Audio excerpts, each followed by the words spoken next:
Real players know how to play the game. Leo has no experience being a player. Hey, I'm Tyler. And I'm Thaleisha, and welcome to the Binge Box, where we share our thoughts on TV shows, friendships, relationships, and everything in between. Join us as we binge on all the good stuff life has to offer.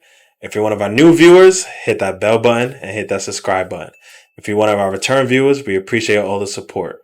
Today's episode, we're going to be reviewing Love is Blind, Season 7, Episode 4. Hope y'all ready for it. So episode 4 starts off with Leo and Hannah. Leo is continuing to manipulate Hannah, telling her that he loves her, but that he also loves Brittany.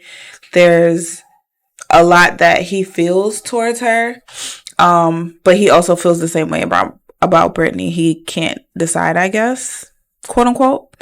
I feel like in that moment he was really just like coercing her and trying to get her on his side, and she's just breaking down, crying, like going through the motions at this point. Yeah, Leo really stepping into his villain arc. Like, out of everyone I thought who was going to be a villain on this show, Leo wasn't that high on my list. Leo just kind of looked like a weird Guinea type of guy, but I guess because he got money, and also I feel like he's not who women go after in real life. Might sound seeing him. This is one chance to really have women on his body, low-key, and he's going to milk it for everything. Like, he's going to keep 2 girls till he can't hold on to 2 girls anymore. Because he probably never had opportunity in life to have 2 girls. Yeah. So he going to just milk it. Sure. I could see that.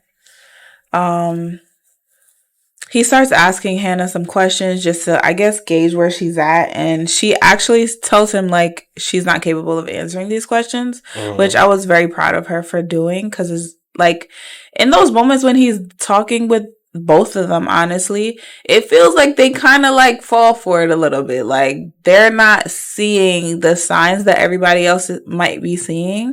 So when she said that, I'm like, okay, cool. Like, you're actually using your brain and not allowing him to continue to manipulate you. But yeah. All right, so next up we have Marissa and Bodhi. They continue talking about like politics and the military, and honestly, that's really just the basis of their relationship. They lack any type of depth. Yeah. Like, maybe it might be editing, and I say this a lot. It could be editing, they could be talking about real shit, but what we see is just, oh yeah, I was in Ukraine. I was in Iraq. I was this. I was that. I dated military men. I dated military women. Yep. Military. I voted for this. Yeah, I dated a liberal. I dated this, that. You're not really showing anything that could build a marriage. And the point of the show is to eventually get married. You gotta have real conversations about what y'all want in the future, what y'all like, what y'all dislike. Kids, that type of stuff. Yeah, not just the same foolishness y'all been dealing with y'all whole life. Because clearly y'all were doing the military shit. Military marriages, military relationships, and it didn't work. So why you think coming in here you're going to continue the same shit and expect different results? Right. And I also just feel like I'm a little bit shocked, I guess, with the fact that Netflix is actually airing these things a little bit, because normally, like, I'm sure they talk about it, but they don't air it. Like, we never really see, and I'm, like, questioning what's the motive behind that. Like, is it because the elections are coming up and they're trying to push this, like, narrative? But it's also just how adamant and how, like, vocal they are about their views and their opinions. And multiple couples. Yeah. Because Steven and Monica, too. Right. I feel like it's probably because it's an election year. I mean, last election we had was 2020. Love is Blind did come out in that year, like the first season, so they wasn't really going to do that. But I feel like it's an agenda for sure. But are they in like cahoots with? I don't think it's or cahoots. Is it more so just? I think it's more so. Remember, guys, to vote this year. There's an election, so we're going to put a little bit of politics to have somebody's brain be like, oh yeah, there is an election coming up. I don't think it's anywhere they're like, yeah, vote this way or vote that way. But I think it's more so just. Here's a reminder, guys. Let's put the it's one of those in your mind. It's one of those commercials where it's like, don't forget to sign up to vote. It's one of those shits. Okay, I can see that. Yeah, I'm just like, wow, this is the first time I've actually seen them doing any of this. I never even knew these people cared about politics, but hey. Yeah, facts. Okay, so next up we have Tim and Alexandra. This is where he decides to give her his sister's bracelet. And he basically tells her like he wants her to be part of the family, and she's going to essentially be like one of the sisters. So that bracelet is something my older sister bought for my middle sister shortly before she passed away. And if you read the inscription, love eternal, sis. So that was from sister to sister. And unfortunately, you don't have the opportunity to meet the two people that will be your sisters. And it's so weird to me, like, that he continues to do this whole sister thing. Granted, I get it. Like, you lost somebody and you're naturally going to always try to commemorate them as much as possible. But it's just like, why do you want your wife to be your sister? Yo, what's that about? Oh, it's manipulation for it's guilt manipulation. Mm-hmm. It's kind of when somebody feels sorry for you, mm-hmm. and like, for example, let's say you lost somebody, and it's like, and if you need anything, let me know. Yeah. And you hit them with I do need my grass mowed and mm-hmm. my car washed. Like, well. And they're going to do mm-hmm. everything till they reach that breaking point. Yeah. He lost his sister, so he's like, I need a wife. So if I give her the bracelet, she's going to be like, I can't take this man's dead sister bracelet and not show up. And break his heart. He's milking it, and she's mm-hmm. just sapping it up. Because if you look at all their conversations, 85% of them about his dead sisters, and I don't want to disrespect his sisters. I'm not saying it in a mean way, but you looking for a marriage, bro. Mm-hmm. You talking to her about your sisters like she knew them. Right. Like, yeah, that's part of who you are. You mention it, that's what makes me who I am today. But to keep mentioning it and give her something that belongs to one of them, if I'm Alexandra, one of the first thing I would say soon too. Mad soon. Why are you giving You've never seen this girl in your life. She's not your girlfriend. You didn't even propose yet. Exactly. I don't know. This is one of those things where that's something you give to somebody if maybe they had a relationship with your sister. Because, you date somebody. Yeah. My girl and my sister might be really close eventually. Mm-hmm. But without that, that's just weird. Weird vibes, very weird. Bro. Very manipulative. Yeah. And if I was her, I'm like, I'm scared. I don't want it. I don't want it. Yeah, I'll be like, I think that's for your family. Because I'm big on that too, where it's like, if I feel uncomfortable in certain situations, it's like, I think that's just for your family. Like especially too soon. Like, yeah. When you date somebody, of course, eventually you become part of their family. Right. But if it's our first week dating, you're just like, I want you to come to my biggest family moment. It's like, no, I think y'all should keep that to yourself. That's sacred to your family. For now, I wish you guys could enjoy this as as one, and maybe one day, hopefully, we'll get to that point where I can join in and be a part of the family as well. But like right now, no. You know what I wonder? How his parents feel about that? Because he's been saying, I can't wait to give my parents another daughter. Yeah. You giving away they have two daughters. They lost both of their daughters. And you just giving away their shit. To any random Becky. To any random gal. Yeah. Yo. Yeah. It's weird. Okay. Next up, we have Steven and Monica. They tell each other that they love each other. She says that she loves him because he did his research on his blackness. And at this point, I just had to let out a long sigh because, girl, what do you be talking about? Like, why is that a thing? Why do you love him for that? Monica's very confusing. She's very confusing. One, if you watch the previous episode, he called her mutt. He did. We saw it. She laughed. She accepted that. When I saw that, my face dropped, your face dropped. Yeah. He just was like, yo, that's kind of crazy to call somebody a mutt. Right. And I think he said we're both mutts. We're mutts. And that took a little bit of the blow away because it's like, all right, at least you calling both of us. But it's like, yo. You just found out yesterday that she was black, first of all. But calling somebody a mutt, she just took it and laughed at it. But she also said that she never really knew her ethnicity too. So it's just like they're two peas in the same pot, even though we can clearly tell that she's black. It's no question. I don't know what. They're two mutts in the same rat. Whatever the hell it is, it's just I don't like it. It makes me uncomfortable. Not a fan. But anyway, he decides to propose. She says yes. They're engaged now. Cool. Boo. Not boo. All right. Next up, we have Ram and Marissa. Their conversations honestly don't have much depth to it either, but has a little bit more depth than her and Boden now. I will say that, and it's just because Ramsey's a bit more in tune with his emotions. I feel like it's more versatile, but it's not necessarily deep.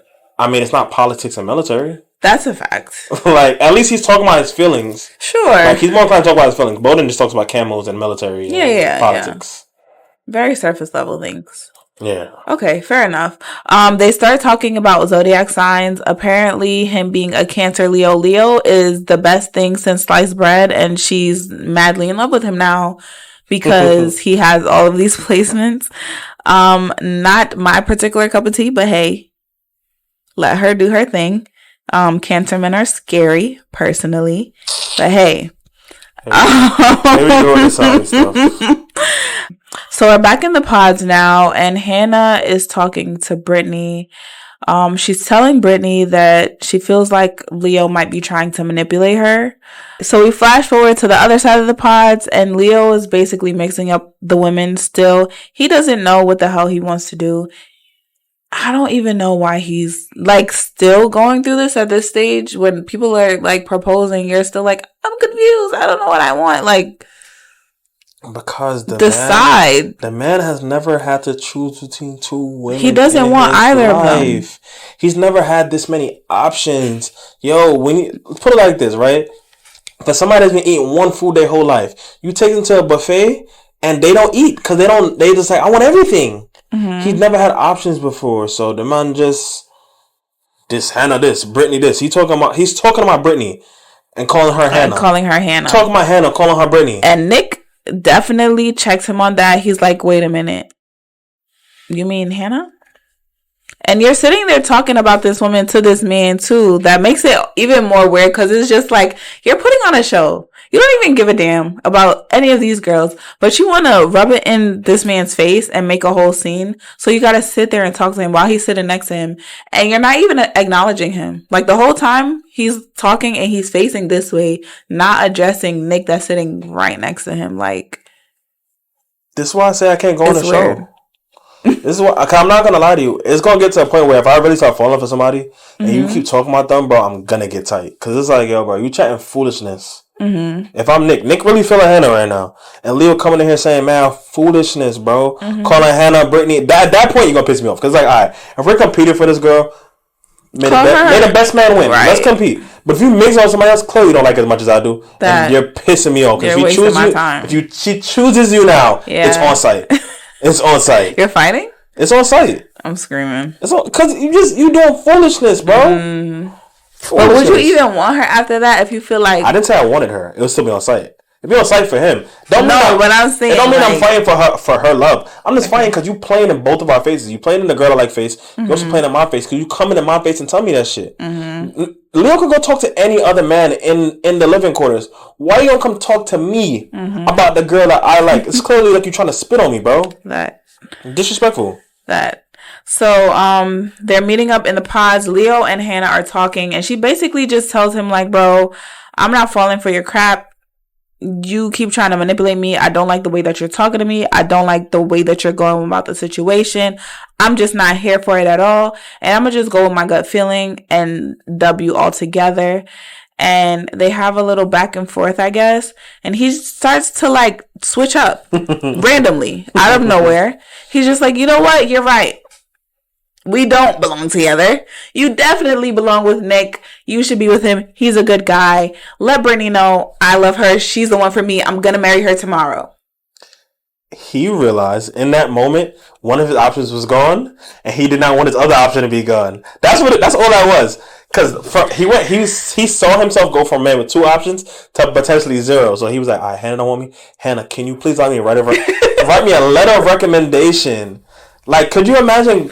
That's pretty much it. He really quit his job and asked the job he just quit. Can you just write a recommendation for my new job, please? Yep. I know I'm not going to be here anymore, but could you put in a good word for me at the new job? Because I need this job. I can't be unemployed. Like, right. That's how he was moving. Just put in a good word for me, big bro. Just begging Hannah, yo, just tell Brittany I love her. Like, I know I love her. Hannah's like, yo, ain't you told me you love me like 20 minutes ago? Literally. How you just last night? Like, no, I didn't love you. I never said that. When did I say that? He's like, I didn't want to go on a date with you last night. And she's like, that's not even what you told me last night. He said I told the producer I don't want to go on anymore. Hannah's like, when did he say that? What? I'm like, damn, Leo. He can't even save himself.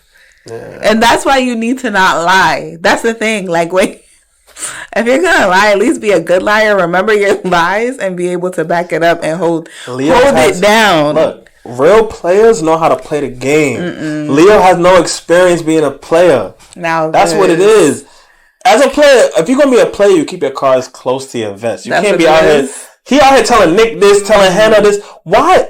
One, if you're a real player, I would never ever mention Hannah to Brittany. I'd never mention Brittany to Hannah. That's one thing you never do. You gotta coach him, teach him the game. Come on, Leo. He moving like he not a Leo. It's no way. He might not even be a Leo. What are you saying? There's no way he's a Leo. That's just his name. His name not Leo. His name is Leonardo. Because why? In what world, if you have two girls, do you tell one girl about the other girl? Let's be real. No one does that. But I mean, like, in this circumstance, it does. No. In this circumstance, it does make sense. And the reason I say that it makes sense is inevitably because people are going to talk. In the same way that Brittany accidentally came in there and said, oh, wait.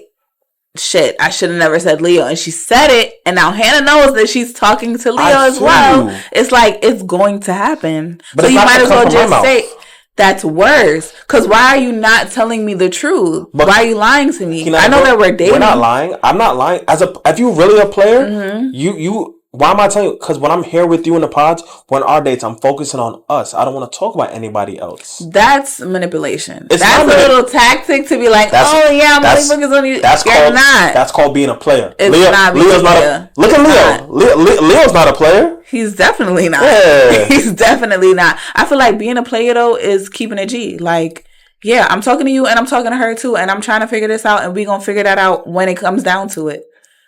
Like, that's really it. But don't sit here and be like, oh, yeah, I love you and I love you too, and I just don't know what to do.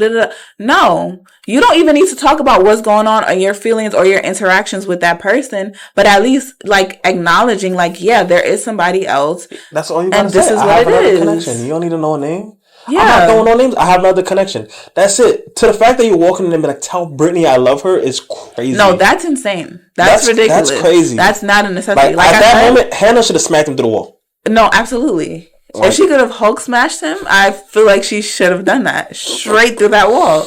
But, you know, there's certain things you can't do. I got no more comments for this. Oh, man. Okay.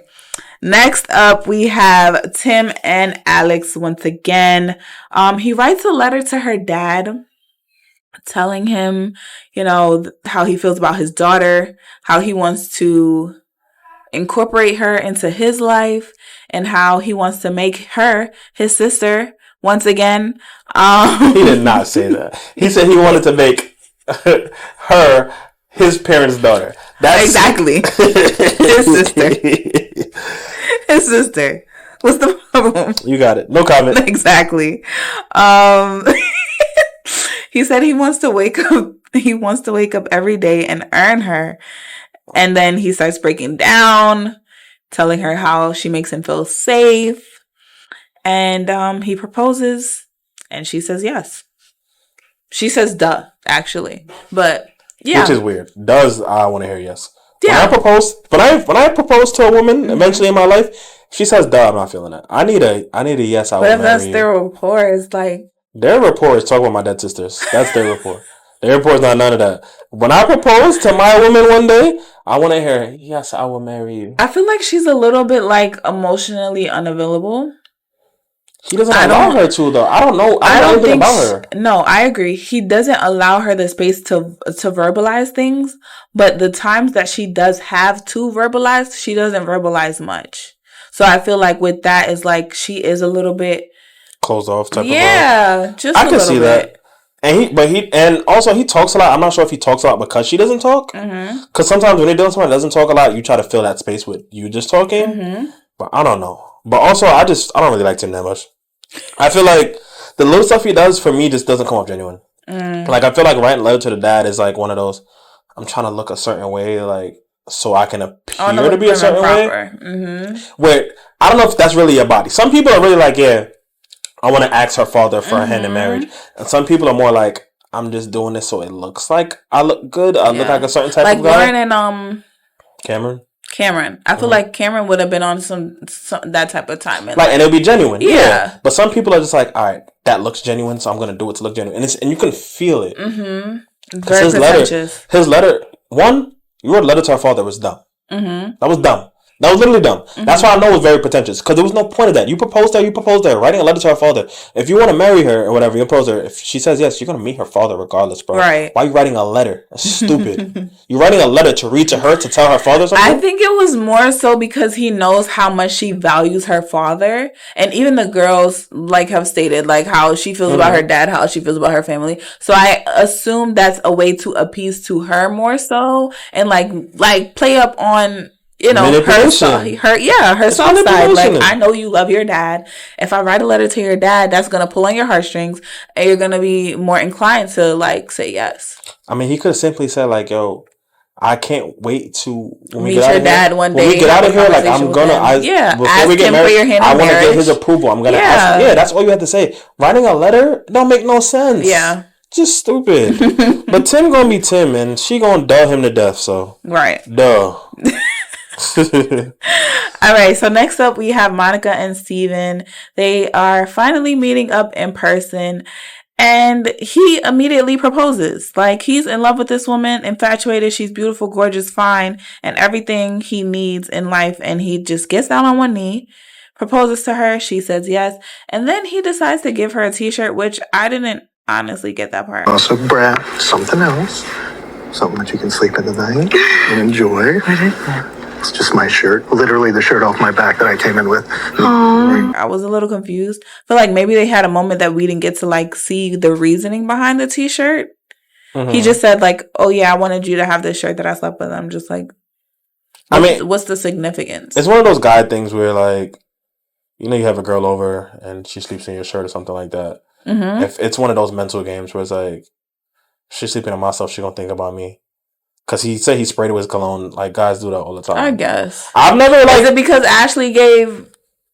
Maybe because Tyler went on with the blanket. The blanket, maybe? Maybe, but also I just think it could just be one of those where... my thing was, I don't know where he pulled this t-shirt from. Literally. Some kind of suit. And like, just a t-shirt. Like, he had to stuff it in his pants or something.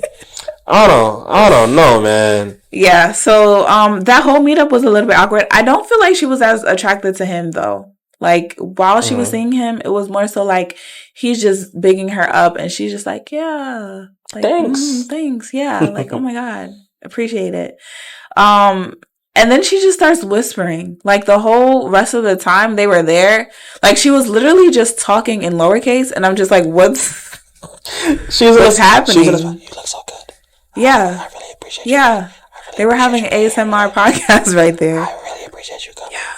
We're gonna get married. And you're so beautiful. And I love you so much. Oh my God, I love you so much. And I can't wait to marry you. It was bad. It was very weird. Very weird. Made me uncomfortable. But hey, that's their thing. Had to turn my volume up to 27 on the TV, yo. Okay, so after them we have Ram. He starts talking to Marissa about his similarities with Bodhi and, like, just saying, like, he doesn't understand, I guess, her attraction to him once he realized that they were in direct competition now. He's like, he's a cool dude, but we're so different. And I'm just like, how are y'all so different? And he's like, your best bud. Like, remember, there has to be some type of similarities. I mentioned this before when she was like, I can see why y'all are friends. Mm-hmm. And when they both found out they were talking to the same girl, Bodhi brought it to her and had, like, excitement, like, yo, that's dope. Like, that's my guy. And Ramsey was kind of just on some, like, it's like, hell no. We not the same. Like, and it was like, yo, why are you shitting on son? Yeah. If that's your man's, there's no reason to shit on him. Yeah. If it's your op, then be like, nah, hell no. Right. You like this, Yeah. But that was his best friend, so I didn't get that. That was weird vibe. Yeah, it was weird. That was a red flag to me. Cause I ain't gonna lie, I don't trust nobody that switch up on their bros for a gal. Like, that's just bros before hoes. It's not even the bros before hoes, not bros before hoes. Mm-hmm. But to get this girl, I don't need to bash you. Fair enough. At the end of the day, she gotta pick one of us, and she don't see none of us. So you saying whatever about me is just like, come on, bro. Strange behavior. Yeah, weird vibes. Fair enough. He writes a love letter to her, talking about all his feelings, all the things he wants to experience with her. And he says this line, I want to tuck you into the spaces between my heartbeats. And I felt like that was a bar. It was a little strange. Because what do you mean by that? Your titties? Like, where are we going with that? I don't know. But it was still a bar. No, it was a great line. You gotta have a certain type of suave to deliver that type of line. No? Like, that gotta be a line where it gotta be a certain moment where you could be like, I want to tuck you between the spaces between your heartbeats. Yeah. So you gotta really very much like poet. Yeah, no, I ain't gonna lie. Poet. But look at him. He got the 2 dreads in the back. That's a 2 dreads in the back kind of bar. So. All right. After them, we have Nick proposing to Hannah. And his proposal was literally the least romantic proposal I've ever seen. It was just like, yeah, you're super dope. You're super cool. You're awesome. Like, I can't wait to spend time with you. And I'm so excited for the future. And literally, I could have picked this up and said this to anybody. And I literally cannot wait to spend the rest of my life with your beautiful ass. I cannot wait. You know, I can honestly say, you're my... You're gonna be my wife. I love you so fucking much. I love you to death. Like, it was not personal. It was not intimate. It was not romantic. And I just feel like if I was Hannah, I would have just been like, no. Just because you like the delivery? Yeah, no. Absolutely not. Question. You wanted me so bad. Mm-hmm. You were so mad that I was dealing with this other man. So confused that I was dealing with this other man.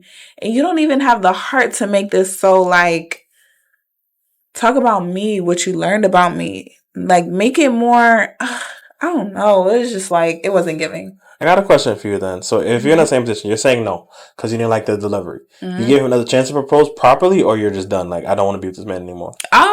If I like you, or if I love you, because she said she loved him. If I love you, yeah.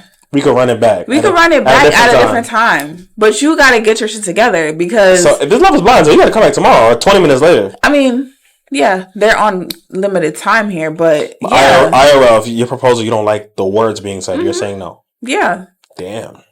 Because one, you should know me already. Like, if you're proposing to me, you should already know how I am, and you should know that your words should be a little bit more sentimental. Mm-hmm. But Hannah's Hannah. Hannah is Hannah. But that's why I said if I were Hannah, me, personally, I was going to say no. Okay, Hannah. Not this. Okay, yeah. So he does that. She obviously says yes.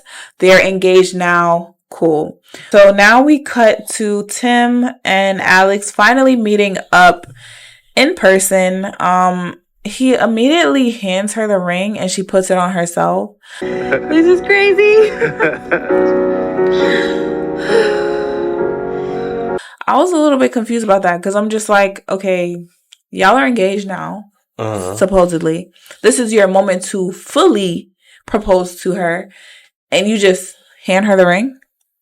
This is why I said I feel like a lot of stuff he does is for show. Because if you're this, I want to ask for her hand in marriage and I'm this type of, I want to give her something sentimental type of guy, you want to get on your knee and do stuff the proper way. And that's why I feel like a lot of it is just like, I know you like this, so I'm going to do this because you like this, which is different. Yeah. It's not genuine anymore. Yeah. Like, anybody that really wants a partner, especially in a marriage, you're not doing something because somebody likes you. You're doing it because that's something that you want to do and you mean it. Right. It's way different. If you like flowers, and I just get you flowers, just like whatever, it's not gonna hit the same as like, yo, I really want to get this for you because I mean this and I want to do this for you. It's a difference.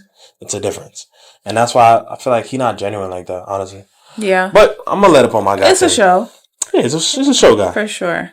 After that little weird, awkward moment, he just starts sizing her up, kind of just like scoping her out, seeing all of the things that he hasn't gotten to see. He notices that she has a nose ring and she's shocked because she's like, nobody really notices that. And then he immediately says, oh yeah, my sister also had a nose ring. We don't care, Tim. This guy's in love with his sister. We don't give a damn. I know you love your sister. R.I.P. to her. But we don't care no more. It's getting Hang it up. It's getting weird, guys. It's not getting weird. It's been weird. Tim? It's getting scary. Tim is getting weird. Anyway, so they continue. They're having a little back and forth banter, whatever. He starts giving her the ick immediately. She's just like, no, I'm like turned off. She doesn't say it, but you can see it. And she's just like, I need you to stop. Like, stop talking about having this dog in you. I don't want to hear it no more. You said it about 30 times. And he just keeps going. And she's already turned off. And I'm like, it's literally like the first 20 minutes. Like, we just got here. Why is it already done? First impressions, last impressions. She's trying to get up out of there. She's trying to get up on the first thing smoking. So we end off this episode with Leo and Brittany catching up in the pods. He had intentions to propose to her, and she had other intentions. She wrote a whole letter to him, initially telling him that she was in love with him, and then she realized, like, no, actually, this man is a dub. I don't want to do with you. I don't like anything that you got going on. I don't like nothing that you stand for. You embarrassing me in front of all these girls. All these girls are talking shit about me because they know that I look crazy dealing with you. And yeah, I'm good off of all of that. Yeah, in that moment, I was actually proud of Brittany. I was very proud of her. I felt like she was able to really vocalize how she felt and the fool that Leo was turning her into. Leo's been doing his dirt. Leo been playing dirty. And telling Brittany one thing, telling Hannah one thing. Being an idiot enough to go tell Hannah, tell Brittany I said I love her. Like, why would Hannah go do that, bro? Like, in what world you think your ex-girl gonna tell your new girl, yo, he's a good guy? You gotta be a certain level of G to do that. I mean, it depends on how the relationship ends, but clearly this was never that kind of relationship. Like that, yeah. He's just stupid. And he starts saying foolishness. Yep. He starts saying foolishness. Because the stuff, what he says to her next is madness. My eyes opened up wide when he said it. Immediately. He's like, I'm just telling you that I love you because I know you like to hear it. And I'm just like, and what do you mean by that? Netflix is petty because he says that and it fades to black. Literally, like, what? No, come back. Explain that to us, please. We need answers, Leo. Huh? We need answers. But and she's just like, yeah. In the end, she's like, yeah. Like, girl. You're okay with that? This is why you look stupid. Exactly. We need answers. We need answers. But that's it for episode 4. Hopefully we get an answer to what the hell he meant by that as soon as episode 5 starts. But this was a good episode. I'll say that. It was a lot. A lot, for real. So that is all for today's video, guys. Thank you so much for watching. Don't forget to like, comment, share, and subscribe. And what else they gotta do? In the comments below, drop your thoughts on the episode. Drop your thoughts on everything we had to say. Remember, it's a spoiler-free zone. Please, we beg. Stick to the episode. Don't forget to follow us on Instagram. Follow us on TikTok. Follow us on X at the Binge Box Pod. And we'll catch you in the next one. Happy binging. Happy binging.